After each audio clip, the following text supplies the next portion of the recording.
¿Cuántos en el Perú son sujetos de crédito si no tienen la forma de mostrar sus ingresos? Que finalmente no hay que olvidarnos que la vivienda es promovida por el Estado, pero el Estado no la construye. La formalidad cuesta. Alguien la tiene que pagar. El desarrollador la paga primero, pero luego socializa la deuda. Porque así es la lógica. O sea, tienes que, de alguna manera, si no, ¿dónde está el sentido de la empresa? Y al mismo tiempo, ¿dónde está el sentido del servicio que tú quieres dar? El problema, en realidad, es de capacidad adquisitiva de quien te va a comprar. Que con eso, no, por supuesto, disculpa. Es grado 3 más. Y como tiene grado 3 más, tienes tal cosa, tal cosa, tal cosa. Y además vas a pagar menos tasa que el de grado 1 más que está acá a la vuelta. Bienvenidos a este nuevo episodio de nuestro podcast Foco Inmobiliario. Hoy ya tenemos un invitado de lujo, Luis Fernando Espinosa Castillo. Bienvenido, el gerente general de Latam Sostenible. Vamos a hablar acerca de la sostenibilidad en el tema de los desarrollos inmobiliarios. Básicamente, hoy día vamos a tratar sumamente técnico. Bienvenido, Luis. Un gusto. Gracias por aceptar la invitación. Pero para comenzar, Luis, coméntame un poco acerca de la larga trayectoria que ya tienes también, porque me imagino que ya después de tantos años de docencia en la universidad, en la uni, ya también hay un respaldo muy importante, ¿no? Para hablar de temas, aspectos técnicos que siempre compartes en tu canal, ¿no? Sí, bueno, ante todo, muchas gracias por la invitación. Buenas tardes a todos. En principio, pues, para hacer resumida un poco mi historia, todo esto yo soy un arquitecto de 48 años, comienzo siempre por ahí, porque a veces como que no aparento la edad que realmente tengo. Egreso de la uni casi a inicios de este siglo y pues yo ya un poco con esa vena técnica, tratando pues de llevar a cabo todas esas cosas que hace muchos años eran muy bonitas, muy interesantes, todos nos aplaudíamos, pero bueno, no tenían una correlación comercial, pero era muy interesante. Igual, de todas maneras, me asocio al tema normativo y ambiental en toda mi primera época, en los primeros 10 años. Igual haciendo algunos temas de sostenibilidad que en ese tiempo todavía eran ideas muy bien intencionadas, pero no se correlacionaban con una necesidad ni un requerimiento. Pero luego viene, unos años después, ya un poco la forma de etiquetar la sostenibilidad y comienzan las certificaciones. Tenemos ya en el 2011 la primera, digamos, hablamos de Perú, porque en el mundo, pues desde el 98 tenemos a LEED y me parece en el 96 o por ahí BREEAM, que es inglés. Y bueno, ya empieza a ser interesante eso, ese etiquetado de sostenibilidad. Y ahí empiezo a ver que empiezan a haber empresas y pues nada, y empiezo a empezar a capitalizar el conocimiento, un conocimiento pues que fui adquiriendo durante muchos años y que caramba, no para, te contaré, porque la tecnología y más aún ahora con la inteligencia artificial algunas cosas se simplifican, pero igual el motor de análisis de lo técnico más profundo y para lograr indicadores suele ser bastante más obtuso, inevitablemente, pero ahí es donde yo ya comienzo a gestar luego la idea de formarlo como empresa, porque ya a medida que pues iba tomando temas más interesantes, pues esto suponía que contablemente era un poco más difícil manejarlo como Luis Espinosa, véanme, tenía pues inevitablemente que formar una empresa. Y ahí es donde nace la TAM Sostenible, y bueno, empiezo a hacer un poco la competencia a todas aquellas empresas que ya estaban en certificaciones, en la sostenibilidad, que aunque yo también la hacía, no quizás de una manera organizada, desde el punto de vista más administrativo, más emprendedor, ¿no? Entonces ahí es donde luego pues entro en el tema de sostenibilidad más profunda, más técnica, con fuerza con mi empresa en las escuelas Bicentenario, que aunque se han hecho 75, yo he tenido casi unas 30 y tantas a mi cargo desde el punto de vista de bioclimática, algo muy interesante, una experiencia que quizás probablemente luego cuente. No quiero ahorita extenderme mucho en ese aspecto para no salirme demasiado de la línea. Pero bueno, y ahora en la actualidad estoy dedicándome bastante más al tema de las certificaciones, es decir, el sello verde a través de los productos del Fondo Mi Vivienda Verde, de LEED, de Edge, que son digamos, las certificaciones ahorita que han servido para apalancar muchos temas inmobiliarios, que creo que eso va a llevar a otras preguntas luego. ¿Y cómo impacta la sostenibilidad en los desarrollos inmobiliarios? Que básicamente he visto muchos de tus videos, hablas del bono verde, del impacto a nivel global en el tema sostenible acá. Por ejemplo, en Lima, como tú sabes muy bien, tú eres experta en eso, hemos crecido pues de forma tan desordenada que Sí. Bueno, en general, bueno, hay varias aristas ahí. Vamos a tratar de ordenarlas. Primero, vamos a entrar a hablar de la escala edificio. La escala urbana es un poco compleja. Bueno, hasta habilitación urbana. Claro. No quiero extenderme más porque ahí hablaríamos del tema urbano como ciudad, donde, digamos, hay certificaciones propias de eso. Incluso, bueno, a nivel de ciudad, pues se podría aplicar algunas, pero en general, si nos vamos a la normativa nacional y a los planes, pues hay planes de desarrollo urbano que no están aprobados, que están bien intencionados, pero eso también permite cierto manejo político.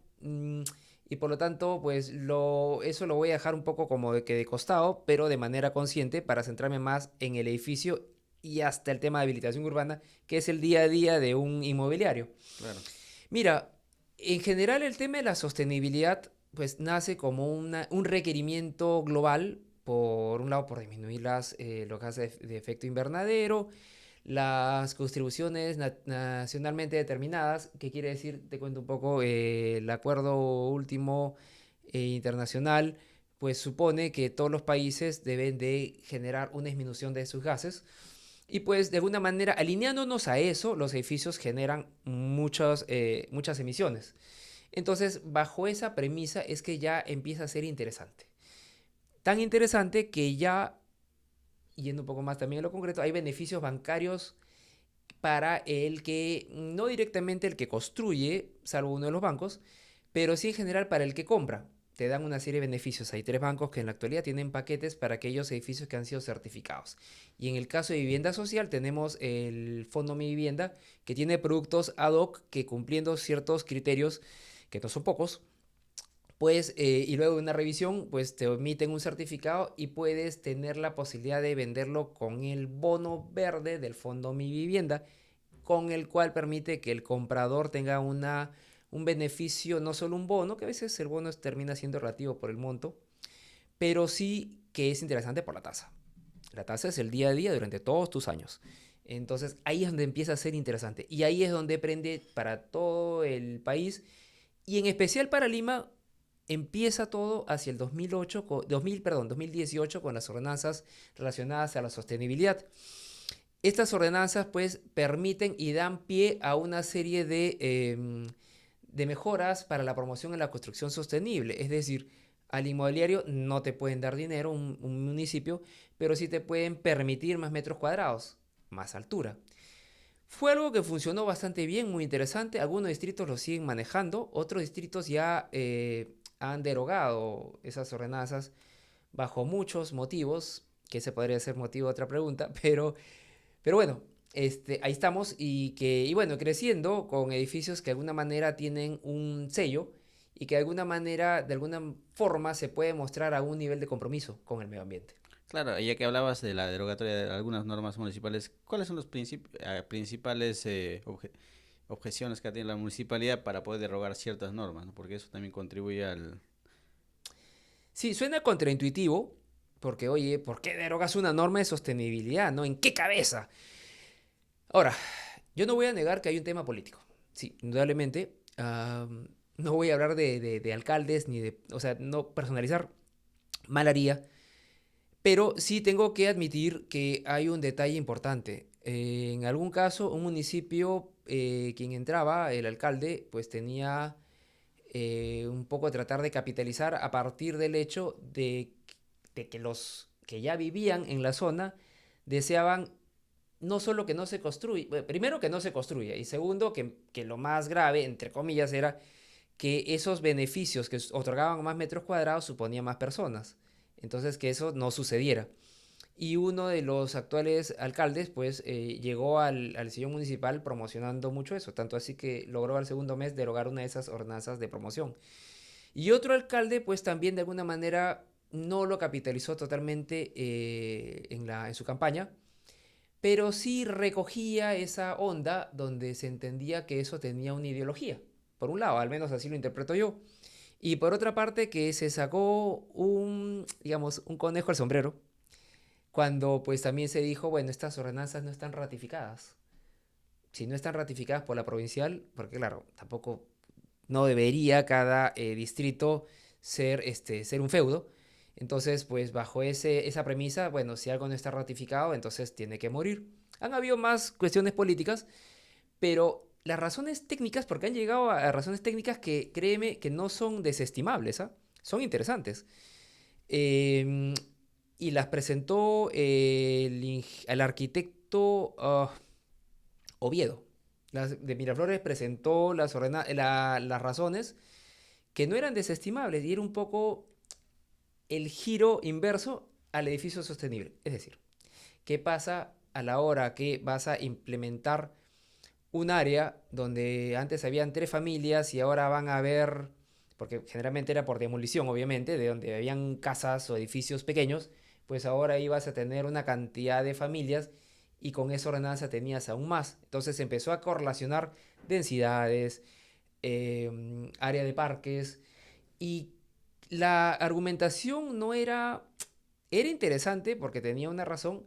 Ahora también desde el punto de vista inmobiliario, pues también nos lleva a la pregunta, bueno, ¿y qué lugar cumple las expectativas que cumple, por ejemplo, Miraflores? O sea, Miraflores es cierto, no es el único distrito, pero tiene una serie de ventajas comparativas que hace que muchos de los desarrolladores inmobiliarios prefieran ese lugar. No es que soñaron, no es que despertaron pensando en Miraflores porque un angelito les dijo.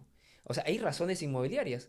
Es un distrito consolidado, un distrito con buenos servicios, Más seguro. más seguro, entonces, pues definitivamente hay razones de peso, ¿no?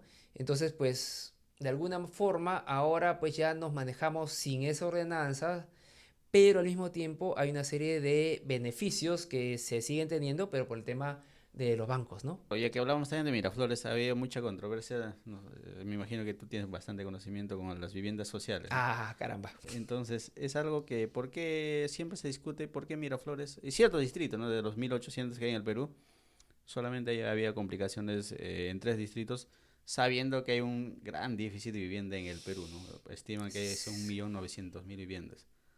Bueno, es que hay que desglosar un poco lo que estuvo pasando, ¿no?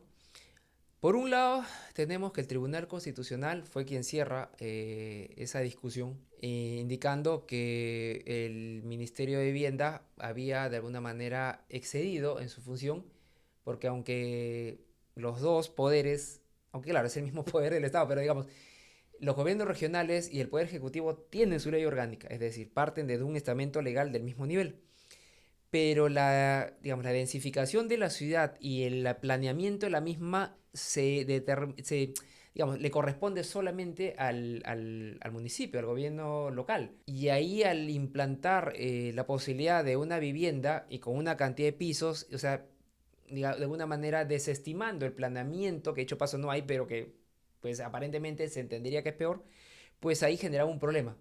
Entonces, ¿qué sucedió? Miraflores, como bien hemos hablado, es un distrito que es muy tentador para un desarrollador inmobiliario, obviamente. A pesar de los altos costos A que pesar de todo, tiene una gran rotación de ventas. O sea, definitivamente tú lo comparas. Y claro, hay distritos que obviamente se vende más, momentos en los cuales se vende más. De repente en Lima Norte hace un par de años, pues era un boom. Pero de alguna manera se ralentizó, luego comenzamos otra vez y Miraflores es como que es la vieja confiable. Ahí no tienes pierde, ahí tienes rotación. Salvo que haya un mal manejo y estés por encima de tu mercado inmediato, no hayas estudiado tu mercado y estés volando. Pero siempre hay un comprador, solamente que se ralentice el tiempo. Y ahí puedes terminar con tu patrimonio, pues, como dijo un amigo de LinkedIn, con tu patrimonio atrapado entre ladrillos, ¿no? Entonces, ahí un poco el flujo de caja es que hay que ver. Bueno, me fui demasiado, disculpa. Pero lo que quería llegar con Miraflores es que definitivamente es una plaza interesante. Ahora, si tú me dices, oye, tengo que ir a Miraflores, vamos, con calma. O sea, dependiendo del tamaño de tu empresa, de tu flujo de caja, de tus expectativas, de tu estudio de mercado. O sea, si te vas a un estudio de mercado, pues estás yendo a la nada. Y el problema del estudio de mercado y la sostenibilidad, digamos, el encuentro donde, caramba, a veces yo, qué impotente me siento cuando llega un proyecto y dice, ya, hay que ponerle la sostenibilidad. Y la pregunta es, ¿por qué no preguntaste antes? Te cuento una. ¿Qué pasa? Bellavista, por ejemplo, te exige para darte 2 pisos, bueno, una serie de condiciones. Pero entre ellas es llegar a Edge Advance. ¿Qué es Edge Advance? La certificación Edge Advance es con 40% de ahorro en energía según sus protocolos. Eso supone casi a un 90%, no al 100, pero a un 90% que tengas paneles fotovoltaicos. Y para que llegues más o menos a ese porcentaje, cuando son viviendas más o menos pequeño, mediana, puedes necesitar unos 80, unos 70 metros cuadrados de techo para fotovoltaico. ¿Y qué pasa si ya desarrollaste y has generado que todo eso no es techo de área común, sino de privados? Es más frágil estar vendiendo con techos que no puede, o sea, que tienes un uso encima, por más que sea solamente el panel, es delicado. Entonces es mejor que comiences, porque finalmente el que te va a acompañar en sostenibilidad te va a cobrar lo mismo. Bueno, al menos nosotros. Entonces, mejor, caramba, llámanos desde el inicio para acompañarte antes que tu proyectista entre, Desde porque la concepción de la sí, idea. porque eso te permite de alguna manera, más que necesariamente ahorrar detalles, porque hay veces que los proyectistas son muy buenos, intuyen un montón de cosas, pero no suele suceder porque el desarrollo inmobiliario es el que escoge. Pocos desarrolladores inmobiliarios tienen in-house su equipo de proyecto. Y como tercerizan, ¿y cómo sabes si tiene experiencia o no? A veces tú puedes ver, tal oficina sí, ha hecho tantos edificios. Pero ¿qué pasa? Por ejemplo, en el bono verde, yo, como, caramba, soy consultor en general de privados, veo que incluso hay una oficina muy conocida, muy buena, pero no ha terminado de leer los criterios prescriptivos, porque le paro encontrando a ese mismo, oye, acá te falta esto, acá falta esto, entonces me doy cuenta que definitivamente ahí, por ejemplo, habría que tener en el contrato, ojo para todos los desarrolladores, en el contrato tengan en cuenta con el proyectista que hayan leído los criterios de sostenibilidad del bono verde, de todo lo que se necesite, y así con eso lo comprometan, es mejor. De verdad es mejor. ¿Por qué? Porque cuando no toman en cuenta eso, a veces no han leído detalles. A la hora que en una cláusula de contrato lo pones, vas a ver que luego no tienes que estar parchando ni estarle exigiendo, porque ahí luego vienen las controversias. Repito y por eso digo, reitero, llamen desde el inicio a su certificador de sostenibilidad, acá la tan sostenible, pero que de alguna manera te permite acompañarte desde el inicio. Al final te van a cobrar lo mismo. Así que mejor desde antes, porque si no, después está parchando, sale caro, ¿ah? Porque tú te imaginas en proyecto decirle, oye, ¿sabes qué? Quiero grado 3 más y ya usamos el techo. A ver, reacomoda para que tengamos 80 metros cuadrados libres de área común para que coincida. Pierdes de repente un dúplex, no sé, o algo pierdes. Entonces, oye, perder una venta no parece así muy razonable, porque como ya te acostumbraste a ella, ya la perdiste, ¿me entiendes? Claro. Otra cosa es cuando ya lo conceptualizaste adecuadamente, Ya tienes entonces en la no mente. perdiste nada. Te duele menos, aunque pueda hacer lo mismo. Igual es más tiempo de desarrollo, ¿entiendes? O sea, desarrollo de proyecto. Entonces, por eso siempre llamar a tu certificador desde el inicio. Bueno, certificador no, bueno, tu consultor, tu acompañante, porque certificar, en el caso de Edge y Lead, certifica en Estados Unidos el GBCI, pero uno se contacta con ellos y ellos son los que otorgan la certificación. Y en el caso del Fondo Mi Vivienda, bueno, es AENOR quien por medio del Fondo Mi Vivienda te la otorga. Pero de ahí son las empresas consultoras en estos aspectos. ¿Eso solamente aplica para las construcciones verticales o también las habilitaciones urbanas? Porque hoy día vemos. También. ¿Y cómo cómo impactarían en los proyectos horizontales, ¿no? De habilitaciones urbanas que hablamos tanto en Lima como en provincia? Interesante. Sí, ahí en habilitaciones urbanas, ahí tenemos algo muy interesante. Hay algunas empresas que tienen desarrollos inmobiliarios de varios cientos de casas en Ica, en Lambayeque. La Libertad no tanto, La Libertad poco. Eso es una plaza bastante interesante como para un programa que pasa en La Libertad, ¿no? Piura, básicamente esas cuatro regiones es bastante desarrollo. Y Arequipa eventualmente unos cuantos, como tú dices, de habilitaciones urbanas, que también se pueden certificar para el bono verde. Se certifica, digamos, el proyecto, se pide ciertos criterios para los parques, para las casas, y por lo tanto, pues de alguna manera una disminución del consumo energético, del consumo hídrico. Algunas partes sí, tengo que confesar que todavía ahí el bono le falta todavía articular un poco más, porque, pues, ¿qué te digo? A ver, digamos, tú como desarrollador inmobiliario, por el tema del grado 3 más en habilitación, requieres una planta de tratamiento que no es para las casas. Como tú sabes, ahí no hay junta de propietarios, salvo que sea un Claro. condominio. Va al parque. ¿A quién entregas esa planta de tratamiento? ¿Quién te firma? O sea, el La conformidad de municipio, obra. claro, el municipio, pero el municipio y que lo use adecuadamente tal como lo has previsto, es bastante más delicado, más aún en los distritos periféricos donde se suele hacer las habilitaciones urbanas. Entonces, a veces no necesariamente se pudiera lograr el objetivo, ¿no? Que por ejemplo reducción del agua para el parque.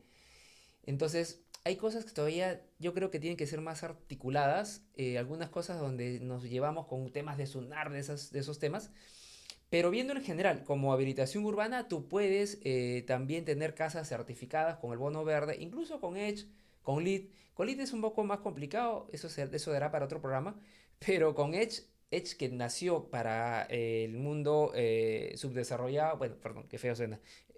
Bueno, no sé cómo llamarlo, o sea, Como países como para, pero como nuestros para la países tama. del tercer mundo.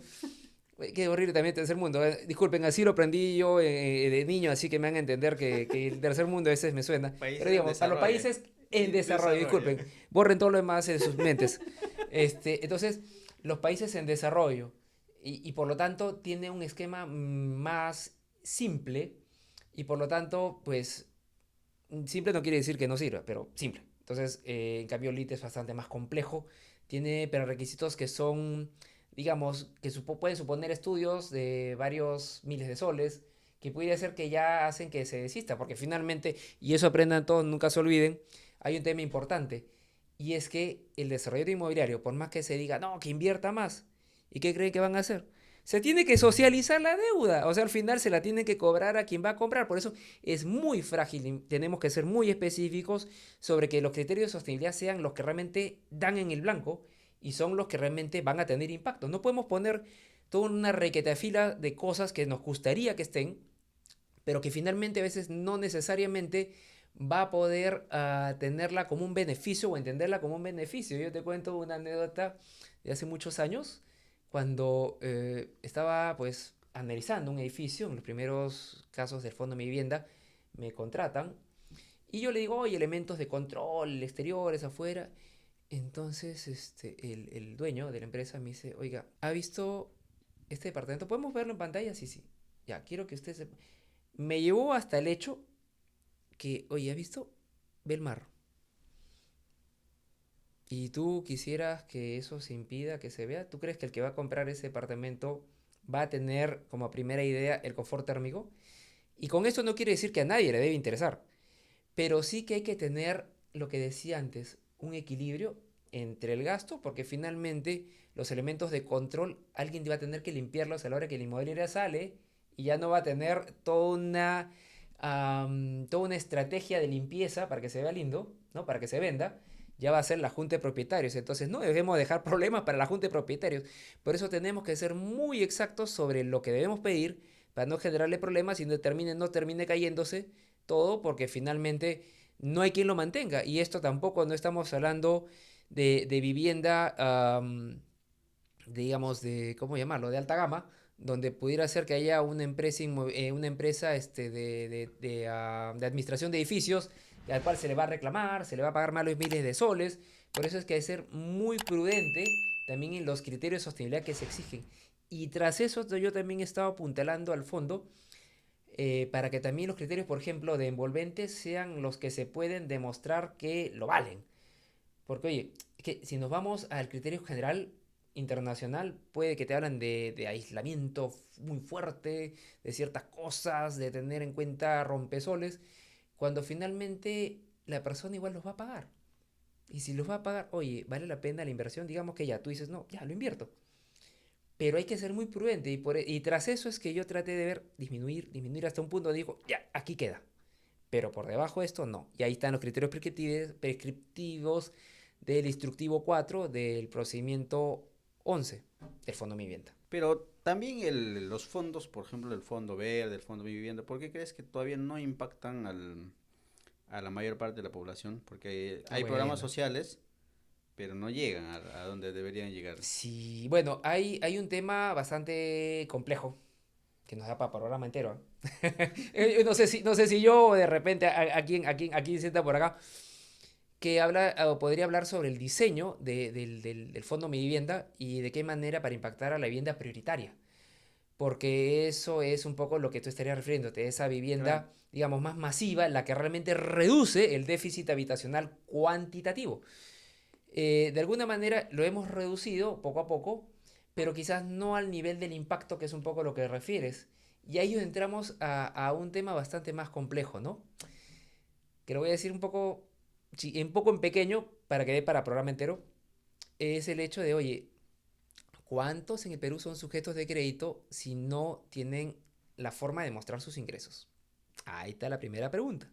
La pregunta que hace la diferencia entre que exista o no la pregunta y la posibilidad de qué, ¿no? Porque finalmente no hay que olvidarnos que la vivienda es promovida por el Estado, pero el Estado no la construye. Ya el Estado tiene la experiencia de tener sus empresas, de que construya, banco de materiales, y sabemos que termina socializándose la deuda y no precisamente llegas al impacto que queremos. Porque finalmente la idea es que sea un fondo revolvente y si no hay esa continuidad de devoluciones, pues se acabó el fondo y se acabó todo. Entonces ya sabemos en qué termina y por eso es que se bancariza.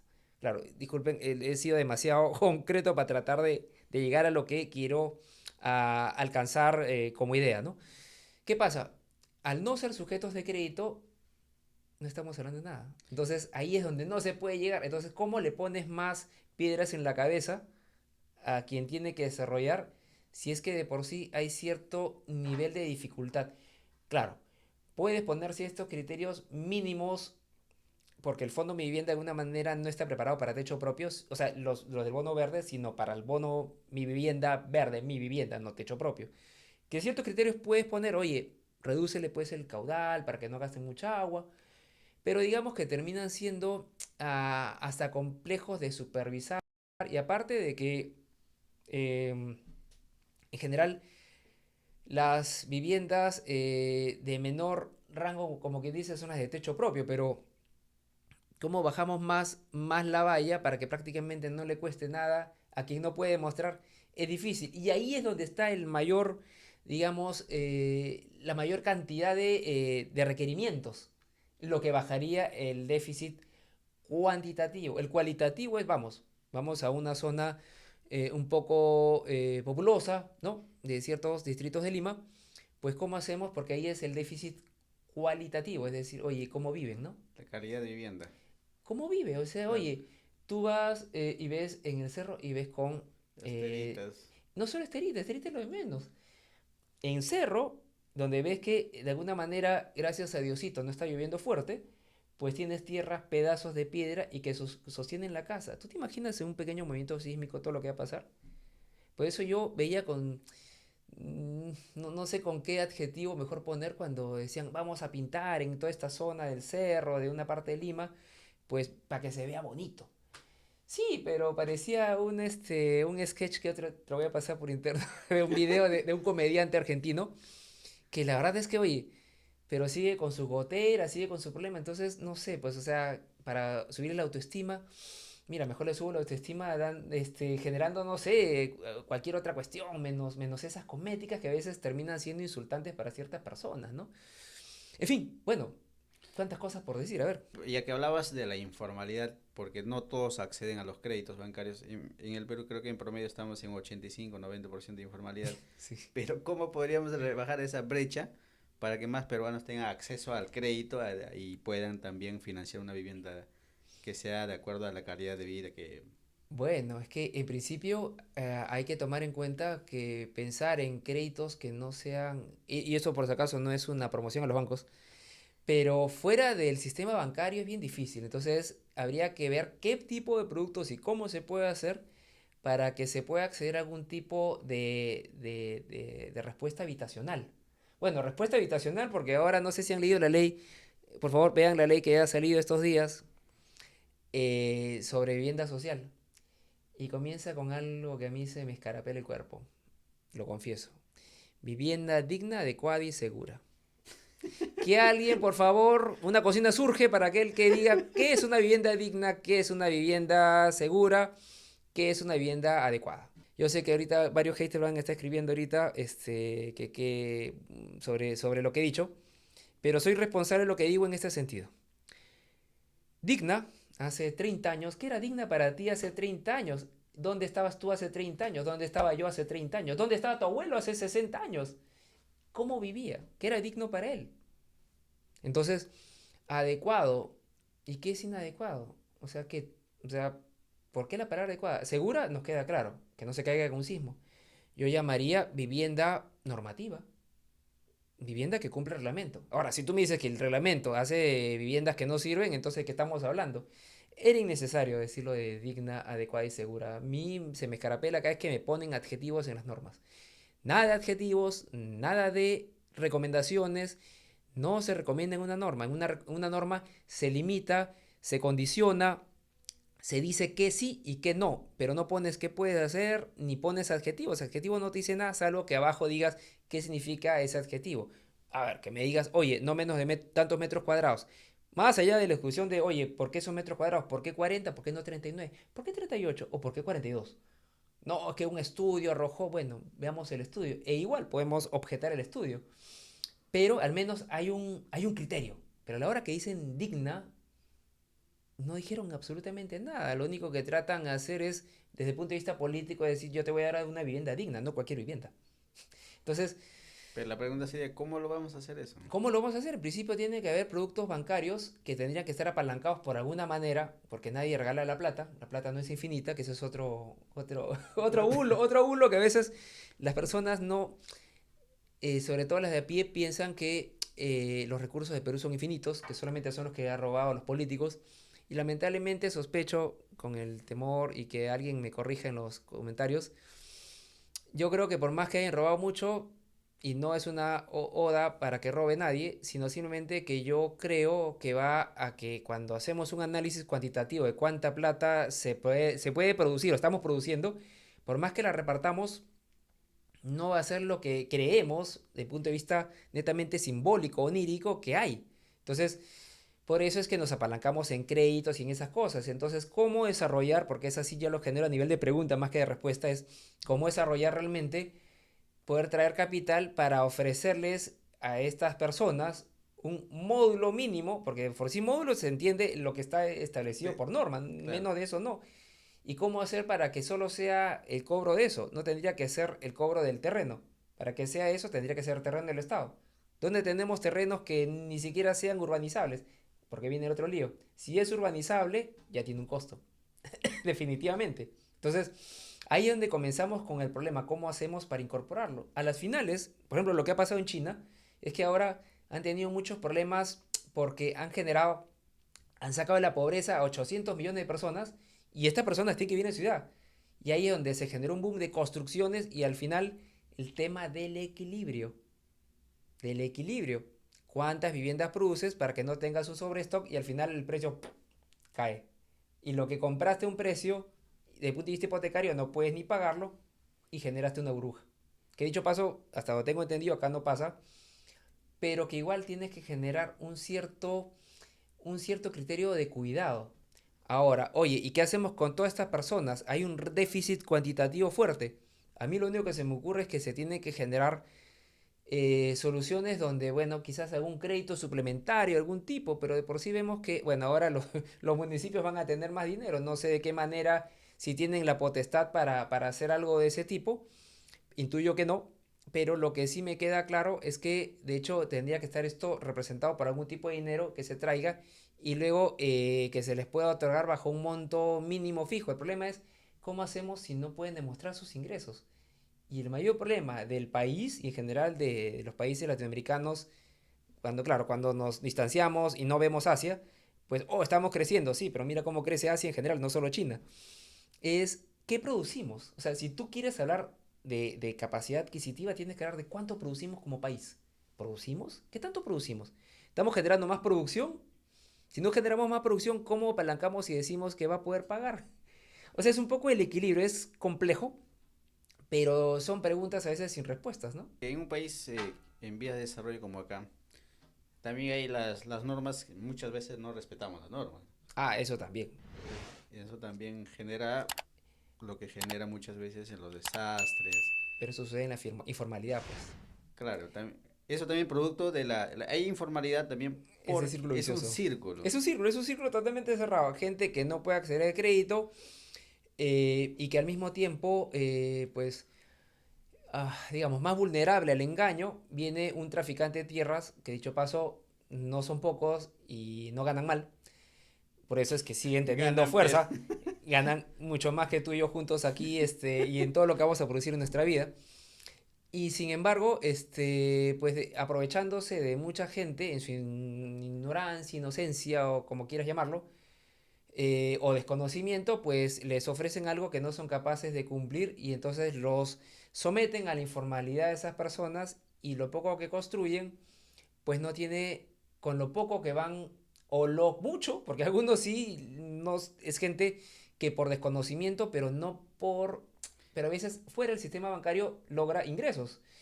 Pero ¿qué pasa? Que puede invertir en una casa, pero que no tiene agua, no tiene suficiente agua y sin embargo ya invirtió, ya tiene el ladrillo puesto ahí y a pedir al señor Estado que pues le ponga luz, le ponga agua, desagüe, a veces ni las calles están bien alineadas, entonces ni tiene bien cómo poner el buzón, ¿no?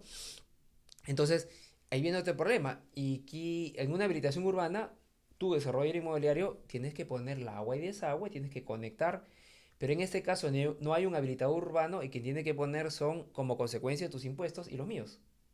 Y el problema es, en una habilitación urbana, tú como desarrollador les has puesto las redes.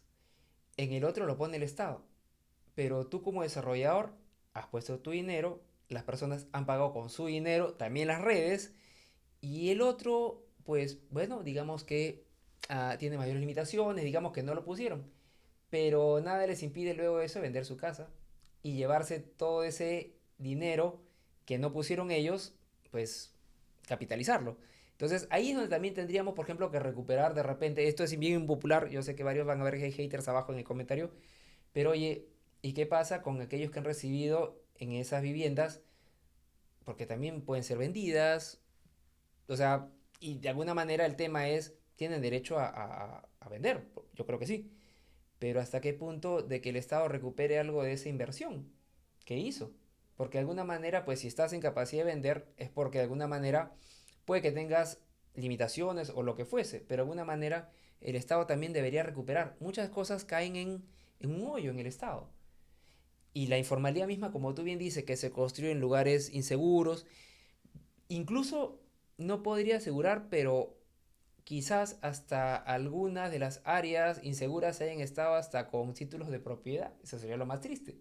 Y no valen nada, porque solamente estamos esperando la venida de los 50 años para que ya no esté.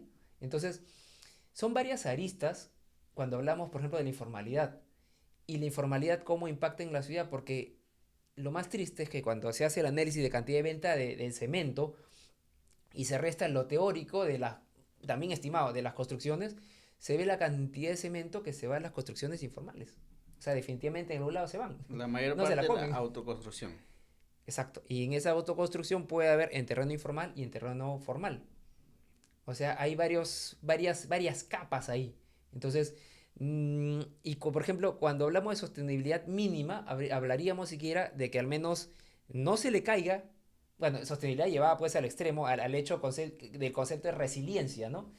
Vamos, sostenibilidad y resiliencia, o sea, son son dos primas, algunas que tienen puntos aparentemente común, pero cuando hablamos de sostenibilidad como que ya da pie a la resiliencia, y con resiliencia hablamos un poco ante un evento adverso, como puede ser un sismo o una vivienda que está ya en Chorrillos. Chorrillos nomás, en una zona muy bonita, te contaré. ¿Qué pasa a la hora que hay un sismo y ya hay un tsunami? ¿Te das cuenta? Entonces, así como eso, hay muchas zonas costeras vulnerables. Entonces, pues es frágil si hablamos sostenibilidad, resiliencia y pues empezamos a ver cómo la informalidad ha generado una solución para muchas personas, pero que realmente no termina siendo una solución a la hora que viene el efecto adverso, que en algún momento llega. La vez pasada conversaba con la arquitecta Cecilia Lecaros, me comentaba que para el Estado poner el agua y los servicios básicos a una casita informal en un cerrito costaba 3 veces más de lo que costaba un módulo Claro, techo propio, ¿no? 140.000 soles aproximadamente. no, definitivamente. Y no solo eso, sino que, pero también hay varias cosas bastante curiosas, yo te voy a ser muy honesto, pero a veces ya son sociales, más complicado. Y de lo social, eso lleva para otro programa, pero voy a ir a lo concreto. Y en lo social, por ejemplo, yo he llegado a ver un caso donde dicen, oye, ¿sabes qué? Bueno, tengo unos zorritos, pero me voy a meter en esa cajita de 50 metros cuadrados. Ahorita yo dispongo de un terreno de casi un poco más esa área y estoy haciendo, mira, ya tengo mis cuatro pisos de hecho de informales, ¿no? Estoy más cómodo que ahí viviendo allá. Claro, pero en ese allá era una, no vamos a hablar de inmobiliarias porque no están pasando por allá como para luego poner su logo, pero digamos, es un desarrollo inmobiliario que está implantado en una base de un cerro y el otro lado se ve claramente, tú ves así y ves el desarrollo inmobiliario y los edificios, ves al lado derecho y ves todas las casas implantadas en el cerro.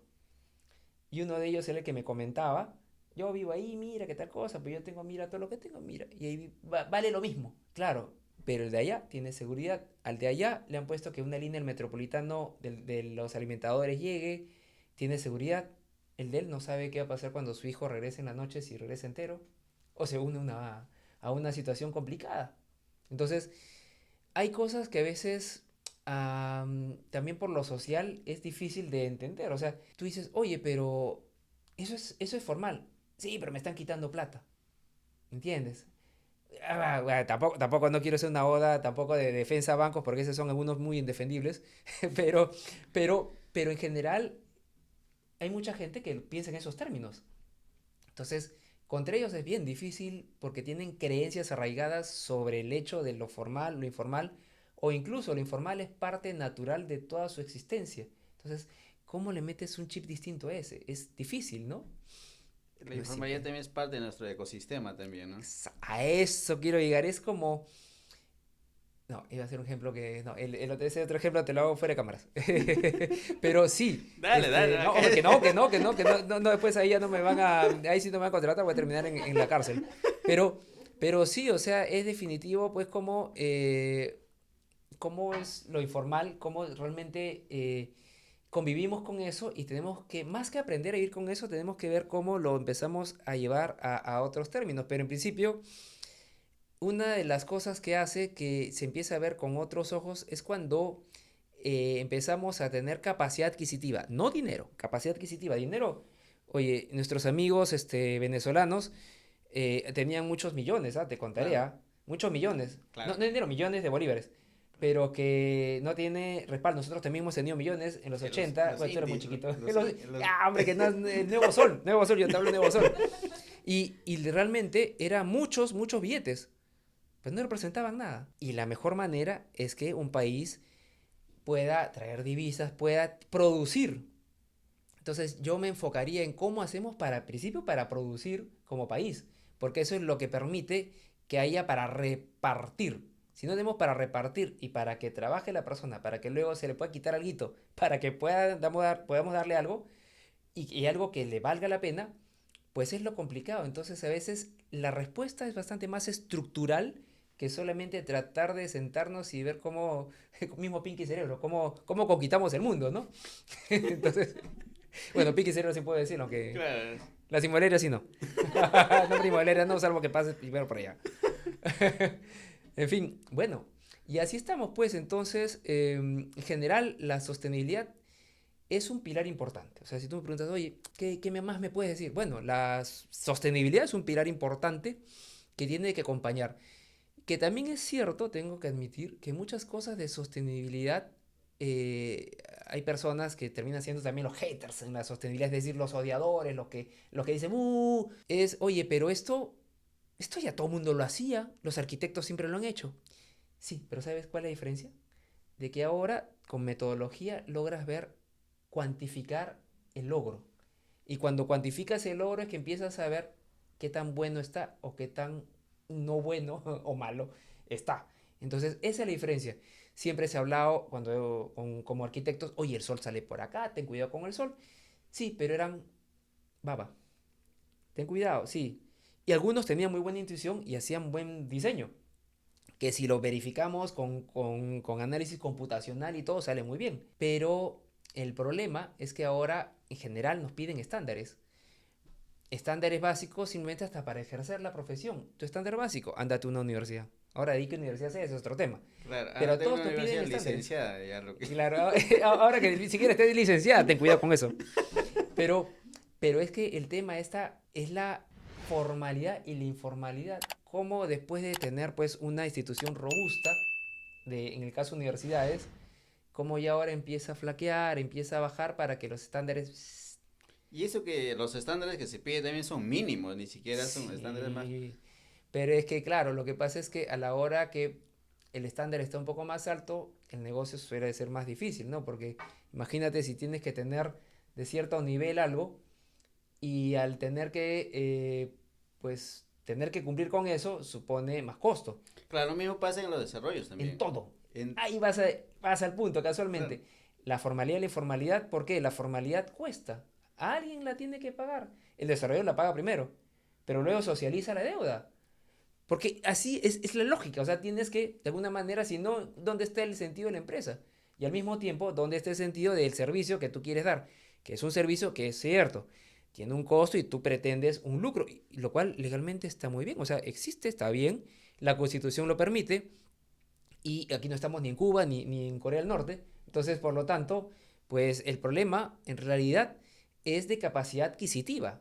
Capacidad adquisitiva de quien te va a comprar. Más allá que también los bancos algo pueden hacer también, ¿no? Pero ese es claro. otro tema. Ese es para otro capítulo. De qué tanto pueden los bancos realmente intervenir para hacer las cosas un poco más fluidas. Pero claro, el riesgo. El riesgo de morosidad. Al banco tampoco le es muy feliz estar quitándole las casas. Primero porque es impopular. Claro, porque no es un negocio, pues. No es un negocio quitar las casas, o sea, no es esa cosa, yo te doy y luego, y luego te la quito. Tampoco es un negocio, o sea, tampoco es estúpido, o sea, nadie con dos dedos frente va por ahí. Lo que sí está viendo es si la tasa de referencia, el BCR, ya me puse economista, si la tasa de referencia, el BCR, la empiezan a subir, empieza a tener cuidado con la plata, porque la plata, pues, hay que tener cuidado porque tú sabes que es la correlación de las tasas, ¿no? Entonces, el tema ahí es que hay que ser prudente. La baja y ahí viene el festín. Lo que nos pasó en el 2020 con la pandemia, pues la mejor idea fue bajar la tasa de referencia, a las personas pones un poco de plata, sabíamos que iba a haber inflación, pero al menos pasamos la primera etapa. Ya luego estamos recuperándonos todavía de esa inflación que se produjo en todo el mundo y que ahora pues supuso también desarrolladores inmobiliarios que algunos Han quebrado. Pero se le quedó atrapada su patrimonio. nosotros vemos en Huaral, siempre vamos a Mm, Huaral, entonces hay proyectos y productos de todo nivel, ¿no? claro. Básicamente entre los formales, que son muy poquísimos, pero su costo de su ticket también es Ah, alto, obvio. y los informales que son más económicos, y mucha gente compra, ¿no? Al por mayor. Es que, y eso también es algo curioso que una vez escuché a bueno, no me he autorizado a decir su nombre, aunque siempre lo dice cuando va a sus conferencias, es que una persona relacionada al urbanismo, sobre todo en la época de Susana Villarán en la alcaldía, que es casi de mi promoción, contaba que que era algo curioso, que cuando hacían un inventario, era un mismo dueño en esta casa, de terrenos informales, ¿ah? Entonces, hay cosas curiosas que pasan en Perú, no podemos extrapolarlo a otras partes del mundo, donde es cierto, hay una tendencia de baja capacidad adquisitiva, pero hay gente con capacidad adquisitiva, pero que va digamos, en unas economías ocultas, Que va que, junto a la informalidad, que va en relacionadas, paralelo. que van en paralelo. Entonces, y de alguna manera, pues, ¿dónde tendrán su dinero? ¿Lo tendrán guardado en el colchón, sabe Dios, o con testaferro? No lo sé. No necesariamente voy a decir que vayan a ser delincuentes, pero sí habían curiosidad de ese tipo y donde había mucha pobreza había unas capas raras de pobreza, ¿no? Entonces, aparente pobreza, porque tú veías esa casita, como cinco casitas, ¿no? Entonces, también hay, dentro de la informalidad también hay muchas capas complejas, entonces no es tan fácil. Y lo que tú bien dices de Guaral, pues ahí, ¿qué es lo que pasa? Por ejemplo, Guaral ya está cerca a Chancay, entonces empieza a ser tentador, oye, ¿y qué tan lejos estoy de Chancay? Entonces empiezan a haber polos nuevos de desarrollo, pero al mismo tiempo, ¿cómo haces para siempre acercarlos a la formalidad, ¿no? Y es difícil porque hay mucha gente que sigue con su chip y tiene que, lamentablemente, Dios quiera que no, quemar esa generación para que ya sus hijos, quizás con un poco más de conocimiento de causa, estamos viviendo un cambio realmente cuantitativo, con la inteligencia artificial, con la posibilidad ya de autodidacta uno puede ser, pero las capacidades se han democratizado mucho de conocimiento. Eso es bueno, dicho sea de paso, porque ahora pues uno hace 50 años o 70, pues era muy, bueno, siempre ha sido difícil no tener recursos y tratar de superarse, pero de alguna manera respecto al conocimiento es menos difícil alcanzarlo. No la tecnología, pero sí el conocimiento en general. Entonces, de alguna manera eso va a permitir que al menos la generación que nos sucede y la que viene, pues defendiendo, yo estoy convencido que van a hacer algo mejor que la de nosotros y espero que así sea hecho ese paso. Y esos son los que yo ya prácticamente a veces les ahogo, porque a veces veo tantas personas tan cabezaduras y a veces no con pocos recursos, pero que igual a veces insisten en lo informal. Entonces, tú te pones a pensar, ¿qué haces ahí, no? Muchas personas compran como inversión, ¿no? Son formales, tienen un negocio formal, Claro. tienen sus empresas formales, pero también invierten en proyectos informales. Yo he visto muchos casos de eso, ¿no? Sí, hay, de hecho. Y sí, es que a eso te refería con las capas. Claro. No es una sola capa. Pensar y simplificarlo a solamente informalidad o a pobreza, es porque no conoce o no está tratando o no está entendiendo o lo quiere negar. El problema es complejo. Por eso la idea es más bien capturarlos y hacerlos que sea tentador entrar en esto. El problema es que sigue siendo muy buen negocio, lamentablemente, no me hagan caso, pero sigue siendo un muy buen negocio El ser para, informal. claro, el ser informal. Y por eso es que existe. Usted cree que la gente es estúpida, la gente no es estúpida, la gente lo hace porque resulta interesante. Y ahí está el problema, ¿cómo hacer para que desistan? Una fiscalización. El problema es que como tienen poder, terminan en cargos políticos o apuntalando cargos políticos. Y ahí es donde se nos viene la noche. Claro, ¿tú también no crees que el Estado también podría ser más flexible en el tema de los impuestos? Debería, bueno, yo como pyme, por favor, señora Sunafil, Claro, usted sabe como pyme, este, los impuestos que pagamos es claro, fuerte. sí, y eso que de todas maneras ellos entienden que, de alguna manera, dan flexibilidad. Y habría que entender que dentro de ciertos contextos, sí, el problema es que a veces competimos de una manera, pues incluso en las certificaciones, competimos chiquititos, medianos, yo considero medianito, y otros un poco más grandes. Entonces, a ver, el más grande pues tiene mayores opciones en ciertos aspectos. ¿Y hasta qué punto eso es ilegal? Pues no, no es ilegal. O sea, es el libre mercado. Está dentro Es la del... jungla, es Claro, la jungla. Claro, no tanto como en China, obviamente. Que China sí es la jungla, el capitalismo, no sé, le llaman comunismo, no claro, sé es por dónde. capitalismo salvaje. Ah, sí, es un capitalismo salvaje. O sea, ahí es. Y ahí no hay y no digo que esté bien, solamente lo voy a comentar. Ahí no hay que bono el desempleo, no hay nada. O sea, bono de desempleo es simplemente tú no trabajas o no encuentras cómo dar valor a lo que haces, sales del mercado. Y estás flotando y mueres, así de simple. O sea, es bien triste, pero les ha ayudado que ahora sean lo que sean. Y no digo que esté bien, porque sean. No voy a calificarlo ni como bien ni como mal, pero sí describir el hecho de que están como están por la historia que han tenido. Muy triste, obviamente, muchos momentos de la historia, tanto reciente como de 1800, pero definitivamente, pues lo que están viviendo es una consecuencia de cómo han vivido. Ya ahora ya no trabajan por un bowl de arroz. Claro, ahora ya se ha vuelto una economía muy potente, ¿no? Potente. Ya los hijos de los que trabajaron por un bowl de arroz, más bien ya es el otro problema. Que ya eso para otro programa, eso para otro programa sobre China. Pero en fin, pues nada, no sé qué más te hablo sobre sostenibilidad, porque ahorita volamos hasta la sostenibilidad en demografía. Claro, Por poco ya hablamos ya de natalidad.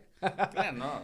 La sostenibilidad es fundamental en todos los aspectos de la vida, creo, ¿no? Sí, Porque ya que nosotros, básicamente, nuestro nicho es el rubro inmobiliario, hablabas de la sostenibilidad, pero también esa sostenibilidad, ¿cómo le beneficia, ¿no? Al empresario. claro. Porque me imagino que yo como empresario yo ya elaboro un proyecto sostenible, pero ¿qué gano yo? Es que claro, También. excelente pregunta. ¿Qué gana el inmobiliario? La idea que se vende en general es, oye, claro, pero tú eres sostenible y ellos no. Tu sellito en tu frente, pac. Y la verdad, esa como que el sello no se sabe si se come o qué. Pero lo que sí, la idea real por la cual el 70 y tantos % de la vivienda social que se hace es mi vivienda verde. Ajá, no la veía venir. ¿Y qué pasa? Que en un principio se hizo bastante simple, extremadamente simple, y eso no es ningún secreto. Un poco más simple, al inicio muy simple, menos simple, menos simple. Pero un poco yo creo que se usa la estrategia de la de los chanchitos salvajes que le pones comida, les pones un muro, otro muro y están atrapados. Entonces prácticamente ahora ya es inevitable, casi toda la vivienda social es sostenible. Hay todavía un equilibrio entre lo que invierte adicional y la velocidad de ventas, que es la diferencia. O sea, porque ¿qué pasa? Si tú no tienes un proyecto, en el caso de vivienda social, que no tenga la etiqueta de sostenible, pues el problema no es que la tenga o no la tenga, o la que lo valore o no la valore, es la tasa. Es cuánto va a pagar mensual por sus 20 años el que te la va a comprar. Entonces sabe perfectamente que más allá del sellito, oye, es sostenible, es sostenible. Que con eso, no, por supuesto, disculpa. Es grado 3 más. Y como tiene grado 3 más, tienes tal cosa, tal cosa, tal cosa. Y además vas a pagar menos tasa que el de grado 1 más que está acá a la vuelta. Anda a verlo, anda a verlo. Te lo mandas a ver porque tú tienes grado 3 más. Entonces, es la posibilidad de venta. Porque al vender más rápido, tú recuperas más rápido, que lo que te importa a ti es el flujo de caja. Claro. Y ahí está el tema. Y cuando son ya en Lima, por ejemplo, y trabajas con esos tres bancos, bueno, este momento va a entrar un cuarto, pero no puedo decirlo todavía porque no es todavía oficial. Pues lo que va a pasar es que quien va a comprar, de alguna manera, va a tener un beneficio adicional. ¿Entiendes? Entonces ahí es donde el desarrollador va por ahí. Es económico, que no es moral. Mira, viejo, si quieres también siéntelo moral, ¿no? Oye, estoy haciendo algo bueno por el mundo, pero es de venta, o sea, es real, no es un engañamuchachos de, oye, sí, es bueno porque es bueno y porque la gente lo va a apreciar. La gente en general de a pie no necesariamente escucha del medio ambiente, el medio ambiente, pero puede decir, no, eso está bueno con el medio ambiente, tiene un sellito, pero que lo muerde, así como el oro, cuando probaban el oro hace 80 años, entonces sabe que no sabe qué le sirve. Pero a la hora que le digas Los esto, números. esto, números, vamos a los números. No va a pagar, no sé, de repente ya no 3.200 soles, va a pagar 2.900 300 soles más. Oye, con 300 soles pagas todos tus luz, gas natural, porque obviamente gas Si lo natural cuantificas en 20 años, es un montón de plata, hecho se es un pasa. montón de plata. Por eso. Y es que es la plata que ha conseguido el bono de vivienda para ponerla en los bancos. O sea, el bono de vivienda, por ejemplo, no es un banco de primer piso. O sea, no te atiende, bueno, soy desarrollador, más bien atiende de alguna manera el fondo de vivienda atiende a los bancos y les presta la plata a una tasa. A una tasa menor. Y por eso los bancos también financian. Exacto, pero igual les presta una tasa. Igual el banco tiene que... Claro, algo parecido como que sucede con el fondo reactivo, ¿no es cierto? El Estado daba plata a Exactamente. los bancos y los bancos prestaban una tasa de referencia mucho menor, ¿no? Exacto, y que también, bueno, siempre se puede prestar a muchas situaciones, pero en el fondo el sentido es ese. Ahora, no me extiendo más sobre eso porque eso da para un tercer programa. Ya te voy a como 10 ideas de programas. No necesariamente conmigo, Creo que pero vamos a hacer, creo que un programa semanal en vivo, ¿eh? Creo que lo vamos a comprometer. Dios mío. Pero bueno, nada, yo estaré las posibilidades que tengamos, pues encantado de venir y conversar. Como verás, el tema en general, lo inmobiliario, que tú sabes muy bien, y la sostenibilidad, que es un poco el core de mi negocio, pues están enlazados. También he aprendido ya con los años que hablar solo de sostenibilidad sin un referente real inmobiliario, pues ya le es insuficiente al desarrollador. El desarrollador necesita que le hables en sus indicadores, pero complementados con los de la sostenibilidad. Porque si no, pues no le sirve. Ya en la actualidad ya no se puede contratar ese que realmente te trae cinco cosas y de repente ya tu sellito y tus hojitas, ya con esas hojitas te llevas al banco. Y es insuficiente. Tienes que entender como desarrollador inmobiliario qué es lo que tienes delante, no para que seas un experto en sostenibilidad, sino para que seas un experto en tus ventas, que es el objetivo de ser. Si no, Claro, no hay porque nada que hablar. las ventas son la sangre del negocio inmobiliario. Exactamente. Porque si no hay ventas, ¿cómo sostienes también un negocio? Te da una gangrena salvaje si, Claro, si vendes lo que no sabes. claro, es verdad, porque para vender en este rubro inmobiliario, que es un ticket más elevado y las ventas Claro, son más complejas, tienes que conocer bien el producto. Y exactamente. también tienes que conocer tu buyer persona, pero al límite. Exactamente. Entonces, por eso yo ya he mutado un poco del tema simple de tu sello como sello hasta, y les digo a veces a los desarrolladores, mira, primero una reunión Zoom, yo pongo el Zoom, tengo mi Zoom profesional, vamos a hablar 2 horas. Hace poco hablé con un desarrollador XY un poquito grandecito. Primero para el bono verde, qué posibilidades hay, qué opciones tienes. Primero para tratar de conducirlo y en tu proyecto ya está. Una mirada rápida, sin compromiso. Básicamente para irlo guiando y yo también ver qué posibilidades tiene. Entonces de tal manera también, oye, bueno, vamos, esperemos que termines trabajando conmigo. Date cuenta, acá hay que ver varias cosas. Y bueno, compárame. Ya cuando hay la confianza, pues ya uno dice, oye, compara para ver qué te conviene, tomando en cuenta esto, esto, esto, esto. Ahí le mando ¿cómo se llama? La maldición gitana.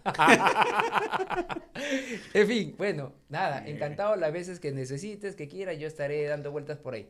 Muchísimas gracias, Fernando. Ha sido un gusto. Hemos aprendido un montón hoy día. Imagino, más bien me gustaría invitar, de repente estábamos pensando hacer mensual, una vez por mes, un capítulo. Con Fernando estamos hablando, entonces ya en vivo, ¿no? Mayormente nosotros No, sí, sí, grabamos, viste. grabamos, pero así presencial. Pero lo queremos llevar también a eso que es más práctico también, algunas veces, una vez por mes, así como un panel, ¿no? Con Claro. profesionales expertos. Interesante, interesante, hay que verlo, lo vemos, pues. Claro.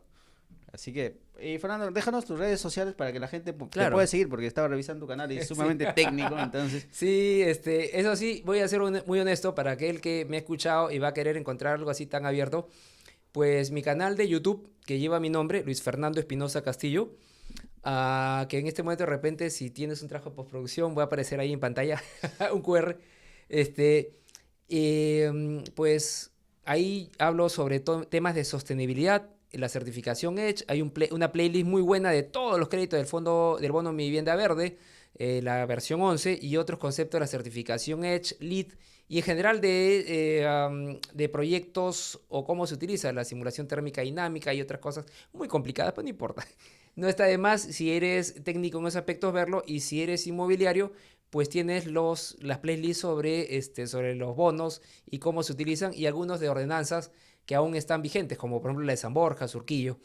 Y en mi página web, que era prácticamente es un landing, porque ahí al final la estaba renovando y al final me quedé. Ahí están todos los QRs con algunos trabajos que puedes de referencia. Entras a sostenible.pe y llegas. Nada más. muchísimas gracias. Esto ha sido un capítulo más de nuestro podcast Foco Inmobiliario, así que para más contenido síganos, ¿no? En nuestras redes sociales, para seguir compartiendo también más contenido con personajes de primer nivel y vamos para aportar un poco más de conocimiento a la comunidad inmobiliaria. Muchísimas gracias. Hasta la próxima.